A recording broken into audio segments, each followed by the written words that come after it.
Hi hello friends, ಇವತ್ತಿನ ವಿಡಿಯೋದಲ್ಲಿ ಬೆಳಗಿನ ಟಿಫನ್ಗೆ ಹಾಗೂ ಮಕ್ಕಳ ಸ್ಕೂಲ್ ಬಾಕ್ಸ್ಗೆ, ಆಫೀಸ್ ಲಂಚ್ ಬಾಕ್ಸ್ಗೆ ತುಂಬಾ ಈಸಿಯಾಗಿ ಕಡಿಮೆ ಸಮಯದಲ್ಲಿ ಮಾಡ್ಕೋಬಹುದಂತಾದ ವೆಜ್ ಬಿರಿಯಾನಿ ರೆಸಿಪಿನ ಶೇರ್ ಮಾಡ್ತಾ ಇದ್ದೀನಿ. ಈ ವೆಜ್ ಬಿರಿಯಾನಿ ಅಂತೂ ತುಂಬಾ ಟೇಸ್ಟಿಯಾಗಿರುತ್ತೆ, ಮಾಡೋದು ಕೂಡ ತುಂಬ ಈಸಿ. ಬನ್ನಿ ಈ ವೆಜ್ ಬಿರಿಯಾನಿ ರೆಸಿಪಿನ ಹೇಗೆ ಮಾಡ್ಕೊಳ್ಳೋದು ಅಂತ ನೋಡೋಣ. ಈ ವೆಜ್ ಬಿರಿಯಾನಿ ರೆಸಿಪಿನ ಮಾಡಲಿಕ್ಕೆ ನಾನಿಲ್ಲಿ ಮೊದಲು ಒಂದು ಬೌಲ್ಗೆ 1 ಕಪ್ನಷ್ಟು ಬಾಸ್ಮತಿ ರೈಸ್ನ ಸೇರಿಸ್ಕೊಳ್ತಾ ಇದ್ದೀನಿ.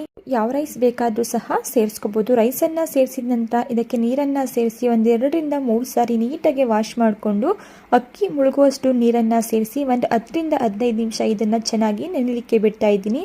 ನಂತರ ನಾನಿಲ್ಲಿ ಒಂದು ಕುಕ್ಕರ್ನ ಇಟ್ಕೊಂಡು ಕುಕ್ಕರ್ ಬಿಸಿಯಾಗಿದ್ದ ನಂತರ 2 ಟೇಬಲ್ ಸ್ಪೂನಷ್ಟು ಎಣ್ಣೆ ಹಾಗೂ 1 ಟೇಬಲ್ ಸ್ಪೂನಷ್ಟು ನಾನಿಲ್ಲಿ ತುಪ್ಪನ ಸೇರಿಸ್ಕೊಳ್ತಾ ಇದ್ದೀನಿ.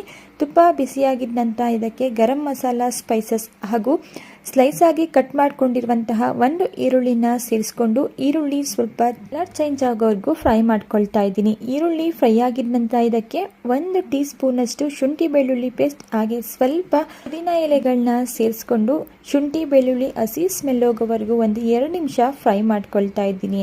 ಶುಂಠಿ ಬೆಳ್ಳುಳ್ಳಿನ ಫ್ರೈ ಮಾಡ್ಕೊಂಡ ನಂತರ ನಾನಿಲ್ಲಿ ಇದಕ್ಕೆ ವೆಜಿಟೇಬಲ್ಸ್ನ ಆ್ಯಡ್ ಮಾಡ್ಕೊಳ್ತಾ ಇದ್ದೀನಿ. ನಿಮಗೆ ಯಾವ ವೆಜಿಟೇಬಲ್ಸ್ ಇಷ್ಟ ಇರುತ್ತೆ ಆ ವೆಜಿಟೇಬಲ್ಸ್ನ ಸೇರಿಸ್ಕೋಬೋದು. ನಾನಿಲ್ಲಿ ಒಂದು ಅರ್ಧ ಕಪ್ನಷ್ಟು ಹಸಿ ಬಟಾಣಿ, ಅರ್ಧ ಕಪ್ನಷ್ಟು ಬೀನ್ಸ್, ಅರ್ಧ ಕಪ್ನಷ್ಟು ಕ್ಯಾರೆಟ್ ಹಾಗೂ ಅರ್ಧ ಕಪ್ನಷ್ಟು ಆಲೂಗೆಡ್ಡೆನ ಸೇರಿಸ್ಕೊಂಡಿದ್ದೀನಿ. ಈ ವೆಜ್ ಬಿರಿಯಾನಿಗೆ ನಿಮಗೆ ಇಷ್ಟ ಆಗುವಂತಹ ಯಾವುದೇ ತರಕಾರಿ ಬೇಕಾದ್ರೂ ಸೇರಿಸ್ಕೋಬೋದು.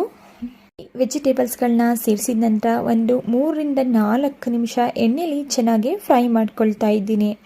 ನಾನಿಲ್ಲಿ ಅರ್ಧ ಟೀ ಸ್ಪೂನಷ್ಟು ಕಾಶ್ಮೀರಿ ಚಿಲ್ಲಿ ಪೌಡರ್, 1 ಟೀ ಸ್ಪೂನಷ್ಟು ಬಿರಿಯಾನಿ ಮಸಾಲ, ಅರ್ಧ ಟೀ ಸ್ಪೂನಷ್ಟು ಧನಿಯಾ ಪೌಡರ್, 1/2 ಟೀ ಸ್ಪೂನಷ್ಟು ಅರಿಶಿಣದ ಪುಡಿ, ರುಚಿಗೆ ತಕ್ಕಷ್ಟು ಉಪ್ಪನ್ನು ಸೇರಿಸ್ಕೊಂಡು ಗ್ಯಾಸ್ ಸ್ಟವ್ನ ಲೋ ಫ್ಲೇಮಲ್ಲಿ ಇಟ್ಕೊಂಡು ಇದಕ್ಕೆ 2 ಟೇಬಲ್ ಸ್ಪೂನಷ್ಟು ಮೊಸರನ್ನ ಸೇರಿಸ್ಕೊಂಡು 3 ರಿಂದ 4 ನಿಮಿಷ ಲೋ ಫ್ಲೇಮಲ್ಲಿಯೇ ಫ್ರೈ ಮಾಡ್ಕೊಳ್ತಾ ಇದ್ದೀನಿ. ನಂತರ ಇದಕ್ಕೆ ಕಟ್ ಮಾಡ್ಕೊಂಡಿರುವಂತಹ 1 ಟೊಮೆಟೊ ಹಣ್ಣನ್ನು ಸೇರಿಸ್ಕೊಂಡು ಟೊಮೆಟೊ ಸಾಫ್ಟ್ ಆಗೋವರೆಗೂ 2 ರಿಂದ 3 ನಿಮಿಷ ಚೆನ್ನಾಗಿ ಫ್ರೈ ಮಾಡ್ಕೊಳ್ತಾ ಇದ್ದೀನಿ. ಟೊಮೆಟೊ ಫ್ರೈ ಆಗಿದ ನಂತರ ಇದಕ್ಕೆ ನಾವು ಆಲ್ರೆಡಿ ನೆನೆಸಿಟ್ಕೊಂಡಿರುವಂತಹ ಬಾಸ್ಮತಿ ರೈಸ್ನ ಸೇರಿಸ್ಕೊಳ್ತಾ ಇದ್ದೀನಿ. ಬಾಸ್ಮತಿ ರೈಸ್ನ ಸೇರಿಸಿದ ನಂತರ ಮಿಕ್ಸ್ ಮಾಡಿಕೊಂಡು ನಾವು ಯಾವ ಕಪ್ನಲ್ಲಿ ಬಾಸ್ಮತಿ ರೈಸ್ನ ಅಳತೆ ಮಾಡಿ ತಗೊಂಡಿದ್ವಿ ಅದೇ ಕಪ್ನಲ್ಲಿ 1.5 ಕಪ್ನಷ್ಟು ನೀರನ್ನು ಸೇರಿಸ್ಕೊಂಡು ಮಿಕ್ಸ್ ಮಾಡ್ಕೊಳ್ತಾ ಇದ್ದೀನಿ. ಮಿಕ್ಸ್ ಮಾಡಿದ ನಂತರ ಇದು ಚೆನ್ನಾಗಿ 1-2 ಕುದಿ ಬರಲಿಕ್ಕೆ ಬಿಡ್ತಾ ಇದ್ದೀನಿ. ಈಗ ನೀವೇ ಇಲ್ಲಿ ನೋಡ್ತಾ ಇರ್ಬೋದು, ಚೆನ್ನಾಗಿ ಕುದಿ ಬಂದಿದೆ. ಈ ಟೈಮಲ್ಲಿ ನಾನು ಕಟ್ ಮಾಡ್ಕೊಂಡಿರುವಂತಹ ಸ್ವಲ್ಪ ಕೊತ್ತಂಬರಿ ಸೊಪ್ಪನ್ನು ಸೇರಿಸ್ಬಿಟ್ಟು ಕುಕ್ಕರ್ ಕ್ಯಾಪ್ನ ಕ್ಲೋಸ್ ಮಾಡಿ ಹೈ ಫ್ಲೇಮಲ್ಲಿ 1 ವಿಷಲ್ ಆಗಲಿಕ್ಕೆ ಬಿಡ್ತಾ ಇದ್ದೀನಿ.